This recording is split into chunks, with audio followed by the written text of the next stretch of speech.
15 years of friendship, 15 years of trust, and it took Gary Pruitt less than 6 months to burn all of it down, while Daniel Whitmore's family had no idea. Daniel Whitmore was 52 years old when he came closer to losing everything than he had ever imagined possible. He had spent more than 2 decades building a contracting company from nothing, starting with a single truck, a handful of tools, and a stubborn refusal to quit. He grew up watching his own father struggle paycheck to paycheck, and he swore that his own family would never live that way. By the time he turned 50, Daniel had built something real. A company with 40 employees, a warehouse full of equipment, a reputation in his city for finishing jobs on time and on budget. He had a wife named Karen who believed in him from the very beginning. 2 kids who were proud to say their father built things with his own hands, and a modest but comfortable home that represented every sacrifice he had ever made. None of it came easy, and none of it, he believed, could ever be taken away. Daniel's road to that success had never been easy. He grew up in a small rented house where the lights sometimes went dark at the end of the month, where his father worked 2 jobs and still couldn't quite keep up, and where Daniel learned early that nothing in life would simply be handed to him. He dropped out of community college in his 2nd year, not because he lacked the ability, but because his family needed him working, and he took a job swinging a hammer for a local contractor who paid him barely enough to get by. He remembered every humiliation of those early years, the times he had to ask for an advance on his paycheck just to put gas in his truck, the nights he lay awake calculating exactly how many more jobs he needed before he could finally call himself independent. By the time he started his own company at 26, he had already decided that he would rather work himself into the ground than ever go back to that kind of uncertainty. 3 weeks later, the phone rang while Daniel was standing in the middle of a half-finished kitchen renovation, dust on his boots and a tape measure still in his hand. It was a loan officer from his bank, a voice he didn't recognize, asking routine questions about a line of credit that had been opened against the company's assets. Daniel asked her to repeat herself, certain he had misheard. She read him the loan number, the date it was opened, and the signature attached to it. His own name, on a document he had never seen, for an amount that made his stomach drop straight through the floor. He told her there had to be a mistake. She told him the paperwork was all in order, filed and notarized 6 months earlier. Daniel stood in that unfinished kitchen for a long time after he hung up the phone, staring at nothing, trying to make sense of a debt he did not remember creating. He called Gary that same afternoon, expecting a simple explanation, a clerical error, anything that would make the sick feeling in his chest go away. Gary was calm, almost too calm, and told Daniel that he would look into it personally. "Let me handle it," Gary said, the same phrase he had used 100 times before, always followed by a solution. This time, the phrase sat differently in Daniel's ears. He couldn't explain why. Maybe it was the slight pause before Gary answered. Maybe it was the way his old friend's voice tightened just slightly around the edges. Daniel told himself he was imagining things, that 15 years of trust didn't just evaporate over one strange phone call. But that night, for the first time in longer than he could remember, he couldn't sleep. Karen noticed the change before Daniel said a single word about it. She had known her husband for 26 years, long enough to recognize the particular silence that settled over him when something was wrong. He picked at his dinner. He checked his phone every few minutes. He lay awake beside her, staring at the ceiling, his jaw tight even in the dark.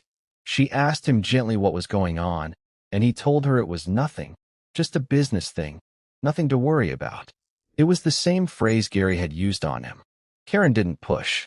She trusted her husband to tell her when he was ready.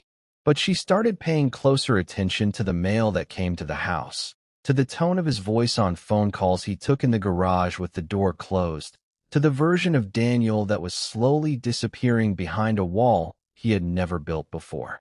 The tension in the house began to seep into places Daniel hadn't expected. His daughter, away at college, called one evening asking if everything was all right, saying her mother's voice had sounded strange on the phone the night before. His younger son started asking why his father was home so late so often, why the garage door stayed closed for hours at a time, while Daniel sat inside with a calculator and a stack of papers instead of coming in for dinner. Karen did her best to hold the household together, keeping routines normal for the kids, even as her own worry grew heavier by the day. She started quietly setting money aside from the grocery budget, just in case, without fully understanding what she was preparing for. She had lived through hard years with Daniel before, the early years when the company was barely surviving, and some instinct told her this felt different, deeper, more dangerous than a slow month or a late invoice. She didn't say any of this to Daniel. She simply watched and waited and loved him through it the only way she knew how. The foreclosure notice arrived on a Tuesday morning, tucked between a grocery store flyer and a bill from the electric company, as if it belonged there. Daniel read it standing at the kitchen counter, coffee going cold beside him, and understood in that instant that this was not a cash flow hiccup. This was not a clerical error. This was something that had been building for far longer than a few weeks, something with roots that stretched back further than he could yet see. The notice referenced the same loan the bank officer had called about, now in default, now attached not just to the business, but to collateral that included the equipment in his warehouse, and, buried in language he had to read 3 times to understand, the home he and Karen had raised their children in. He sat down at the kitchen table and forced himself to remember how it had all started, all those years ago, back when he and Gary were 2 young men with nothing but ambition and a shared belief that hard work meant something. They had slept in the truck on job sites to save money on hotels. They had gone months without paying themselves so their first employees could get their checks on time. Gary had been there for every one of those hard years, standing beside Daniel, sacrificing just as much. That history was the reason none of this made sense. A man who had bled for something alongside you for 15 years does not quietly let it burn down. There had to be an explanation. Daniel needed to believe that, because the alternative was something he wasn't ready to face.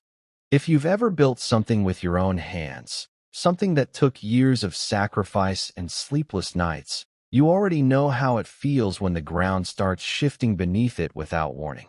Daniel's story is only just getting started, and if stories like this one mean something to you, this is exactly the kind of channel where you'll want to stick around, because there are many more still to come. Daniel began quietly gathering the company's financial records, something he had rarely done himself in 15 years, always trusting that side of the business to Gary. He started small, pulling bank statements late at night after Karen and the kids had gone to bed, cross-referencing numbers against invoices he vaguely remembered approving. Most of it matched, but scattered through the records, hidden among hundreds of ordinary transactions, were payments to vendors he didn't recognize, names that meant nothing to him, addresses that led to strip malls and empty office suites when he searched them online. Small amounts at first, a few $100s here and there, easy to overlook in a company that processed thousands of transactions a year. But the pattern, once he started looking for it, stretched back further than he wanted to admit. He reached out to an old friend from his early days in business, a semi-retired accountant named Walter, who had helped him file his very first tax return decades earlier.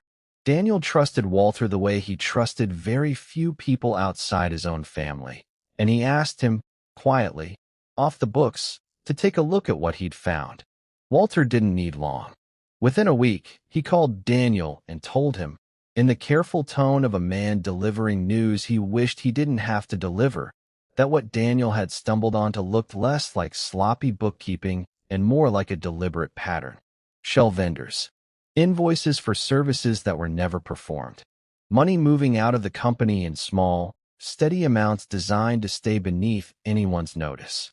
Walter walked Daniel through the details slowly, spreading printed statements across his kitchen table like pieces of a puzzle neither of them wanted to finish assembling.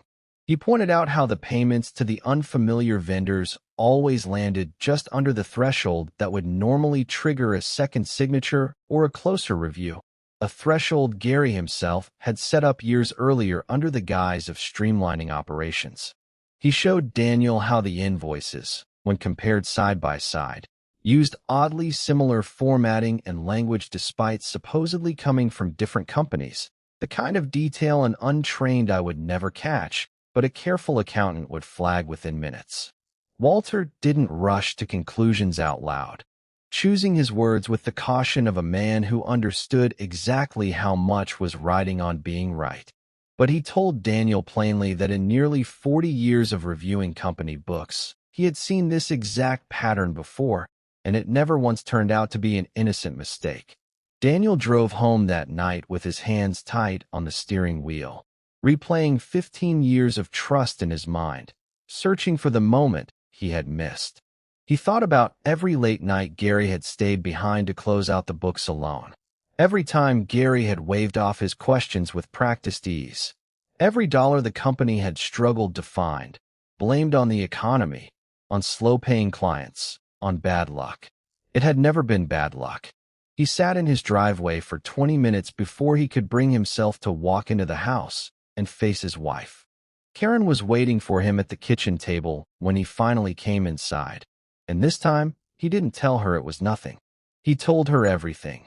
The loan he never signed, the shell vendors, the pattern Walter had found, the sick certainty settling in his chest that the man he trusted more than almost anyone had been quietly stealing from him for years. He told her they might lose the house. Karen didn't cry, not right away. She reached across the table and took his hand and told him the same thing she had told him 20 years earlier when the business nearly folded during a bad winter. Whatever happens, we face it together. It was the first time in weeks that Daniel felt like he could breathe. The following days became a careful, quiet investigation. Daniel working late into the night after Karen and the kids were asleep, pulling every invoice from the last 3 years, tracing every unfamiliar vendor back to its source. Most led nowhere, dead ends and empty addresses. But one name kept surfacing, appearing on invoice after invoice with a consistency that couldn't be coincidence, a consulting fee paid out monthly to a business Daniel had never heard of, authorized each time by Gary's signature. When he finally traced the business registration back to its owner, his stomach turned over completely. The name on the paperwork wasn't Gary's. It belonged to Ray Coleman, Karen's own brother, a man who had sat at their dinner table more times than Daniel could count, who had walked Daniel's own daughter down the aisle at her wedding because her father had been too sick that year to do it himself. Daniel stared at that name on the screen for a long time before he could bring himself to believe it. Ray had never had much money, always seemed to be between jobs, always had some new business idea that never quite worked out. Daniel had helped him more than once over the years, small loans that were never really expected to be paid back, a helping hand between family. It never occurred to him that Ray might have found a different way to solve his money troubles, one that ran straight through Gary's office and out through the company Daniel had spent his life building. He thought about calling Karen into the room right then, showing her the screen, but he stopped himself. He needed to be certain before he brought this into their home, before he put this particular weight onto his wife's shoulders. Ray Coleman had always been the kind of man people liked instinctively and worried about privately. Charming at family gatherings, quick with a joke, always the first to offer to help carry something heavy or fix something broken around the house. But beneath that easy charm, Ray had spent most of his adult life chasing ventures that never quite panned out. A used car lot that folded within a year, a small landscaping business that collapsed under debt, a string of investments in things he barely understood before losing money on all of them. Karen had quietly helped him more than once over the years without telling Daniel the full extent of it. Unable to turn away her only sibling even when she suspected the money wasn't being used the way he claimed. Daniel had always accepted Ray's presence in their lives without much question, a slightly troubled brother-in-law who needed a little extra grace now and then. He never once imagined that Ray's troubles might eventually find their way directly into the accounts of the company Daniel had spent his entire adult life building. The picture that slowly came into focus over the following days was worse than Daniel had first understood. Gary hadn't acted alone, and he hadn't acted for some grand or complicated reason. He had been quietly drowning in gambling debt for years, debts that had grown far beyond what his salary could ever cover, debts to people who did not send polite notices in the mail when payments were late. Ray, struggling with his own financial troubles and looking for an easy way out, had approached Gary with an idea, or perhaps it had been the other way around. Either way, the two of them had built a small, steady pipeline out of Daniel's company, using fake consulting invoices and shell vendor accounts to funnel money out gradually enough that no one would notice, at least not until the company itself began to buckle under the weight of it. The bank set a deadline of 30 days before the foreclosure process would move forward, and every one of those days felt heavier than the last. Daniel had to decide how to move forward, and the decision was not as simple as it seemed from the outside.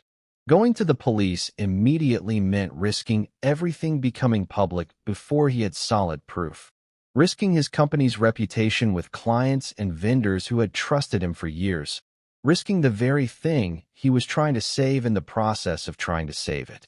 Handling it quietly meant more time, more risk that Gary might notice he was being watched and destroy records before Daniel could gather what he needed.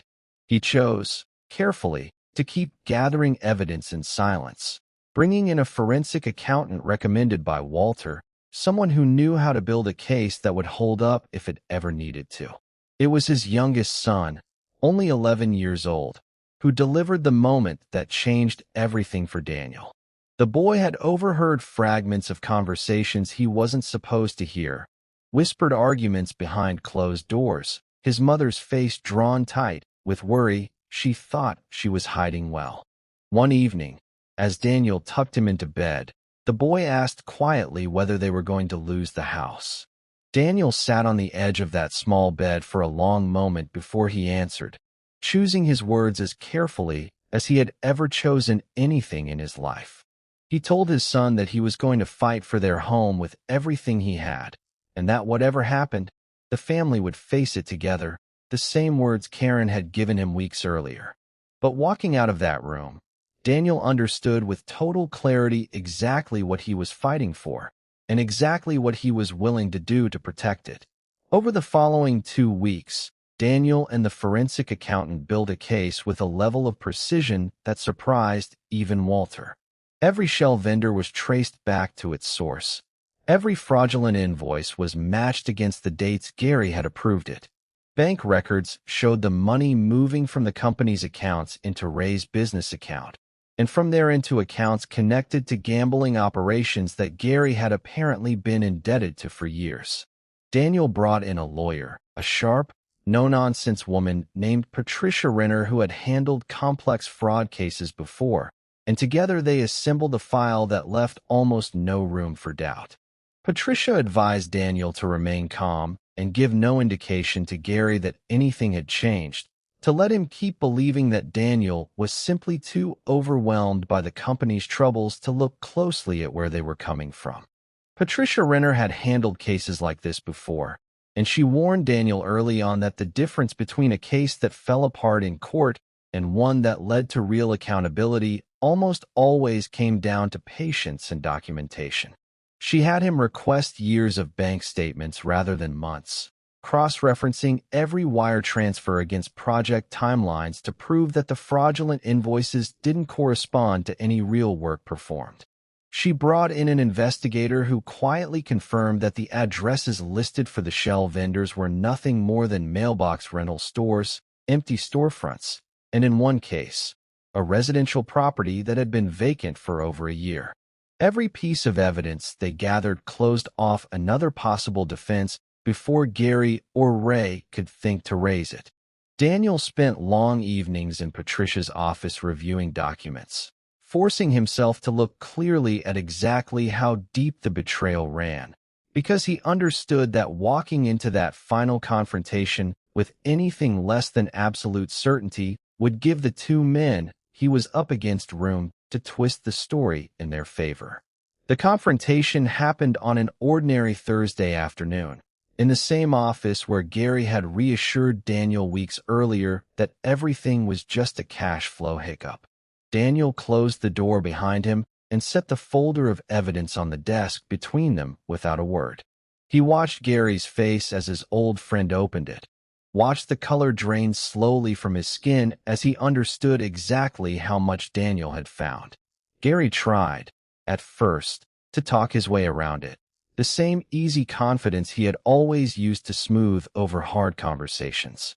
But there was nothing smooth about bank records with his own signature on them, nothing smooth about a shell company registered to his best friend's brother-in-law.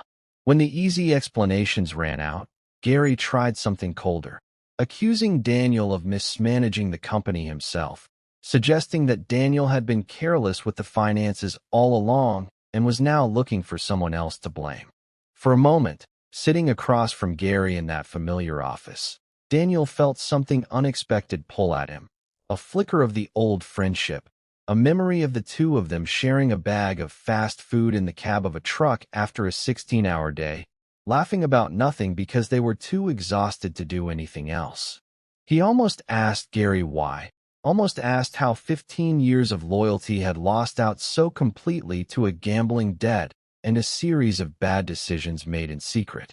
But he stopped himself, because he already understood that no answer Gary could give would undo what had been done, and because Patricia had warned him not to let the conversation drift anywhere that could later be twisted into something it wasn't.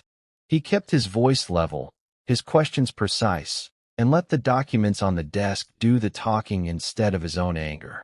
Daniel had expected this. Patricia had warned him that a cornered man rarely goes down without trying to drag someone else with him. But the paper trail told a story that no accusation could undo. Every fraudulent invoice bore Gary's authorization. Every wire transfer traced back to accounts Daniel had never had access to, accounts Gary had specifically kept outside of Daniel's oversight for reasons he had always framed as simple efficiency. Daniel sat across from the man who had stood beside him through 15 years of hard-won success and told him, calmly, that everything was already in the hands of his attorney and, as of that morning, in the hands of the district attorney's office as well. Gary's face went pale in a way Daniel had never seen before, all the practiced confidence draining out of him at once. News of the arrest moved quickly through the small business community Daniel had spent years building relationships within, and for a few uncomfortable weeks, he found himself explaining the same painful story over and over, to clients, to vendors, to old friends who had known both him and Gary for years and struggled to believe what they were hearing. Some people assumed, at first, that Daniel must have known, that a business owner surely couldn't be robbed for years without noticing. He absorbed those assumptions quietly, understanding that trust, once shaken publicly, takes real time and real transparency to rebuild. He made a decision early on that he would not hide from the story or try to bury it. Instead, he answered every question honestly, walked clients through exactly what had happened and exactly what he was doing to make sure it could never happen again, and let his own steady presence do the work that no press release or carefully worded statement ever could. The weeks that followed moved faster than Daniel could have imagined after months of feeling like time itself had slowed to a crawl. Gary was arrested within days, the evidence too clear and too well documented for any delay. Ray, faced with the same evidence and the very real possibility of prison, agreed to cooperate fully with investigators, providing details that closed the last remaining gaps in the case. The court ordered restitution, and because Daniel's legal team had built such a thorough record of exactly where every dollar had gone, the recovered funds were substantial enough to satisfy the fraudulent loan and bring the company's accounts back from the edge it had been teetering on for months. The foreclosure proceedings were halted. The house Daniel and Karen had raised their children in stayed exactly where it belonged, with the family who had fought so hard to keep it. In the first weeks after Gary's arrest, Daniel had to sit down personally with every major client the company worked with, explaining as much as he legally could without compromising the ongoing case, and asking them to trust him a little longer while he put things right. Most of them did, largely because Daniel had spent 20 years building relationships based on showing up, doing the work, and never once cutting corners, even when it would have been easier. A few employees left, spooked by the uncertainty, but the majority stayed, many of them telling Daniel directly that they had never once doubted him personally, only worried about what the scandal might mean for their paychecks. At home, the recovery moved at its own pace, gentler but just as real. Karen and Daniel had weathered the hardest months of their marriage without breaking, and something in that shared struggle brought them closer than they had been in years. They talked more openly now, about money, about fear, about the things they used to assume they didn't need to say out loud.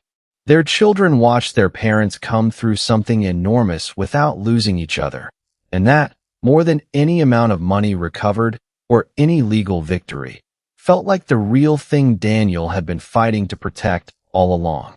He had built a company once out of nothing but stubbornness and sacrifice. Now he understood that the harder, more important thing he had built was a family that could survive anything the world threw at it, together. A year later, Daniel stood in the doorway of that same kitchen where the foreclosure notice had once sat on the counter beside a cooling cup of coffee, watching Karen and their kids set the table for a birthday dinner, the ordinary noise of a family that was still whole filling the room around him. The company was smaller than it had been at its peak, but sturdier, built now on systems instead of blind faith, on shared oversight instead of one man's word. He still thought about Gary sometimes, not with the raw anger of those first weeks, but with a quieter, more complicated sadness, the kind reserved for someone who had once meant something real before he chose to throw it away. He thought less often about Ray, whose cooperation had spared him a longer sentence, but had permanently ended his place at the family table. What stayed with Daniel most, in the end, wasn't the betrayal itself, but the version of himself it had forced him to become, more careful, more clear-eyed, and more certain than ever of exactly who and what deserved his trust. Looking back on those 6 months, Daniel would say that the hardest part was never the money, even though the money was what nearly broke everything apart. The hardest part was learning, in the most painful way possible, that the people closest to you are not always who you believe them to be, and that love and history and 15 years of shared struggle do not automatically guarantee loyalty. But he would also say that the same 6 months taught him something he wouldn't trade back, even if he could. It taught him exactly who stood beside him when everything was on the line, and it taught him that the life he had built, the family who fought for him without hesitation, was worth more than anything Gary Pruitt or Ray Coleman had ever tried to take. He lost 6 months to fear and uncertainty. He gained a clearer understanding of everything that actually mattered, and in the end, that trade was one he could live with. If this story moved you even a little, that's exactly why it's worth sharing. Leave a comment below about someone in your own life who showed up for a stranger the way Ellie did, because stories like this only keep reaching people when you take 30 seconds to pass them along. And if you want more stories like this one, make sure you're subscribed, because there's another one waiting for you next.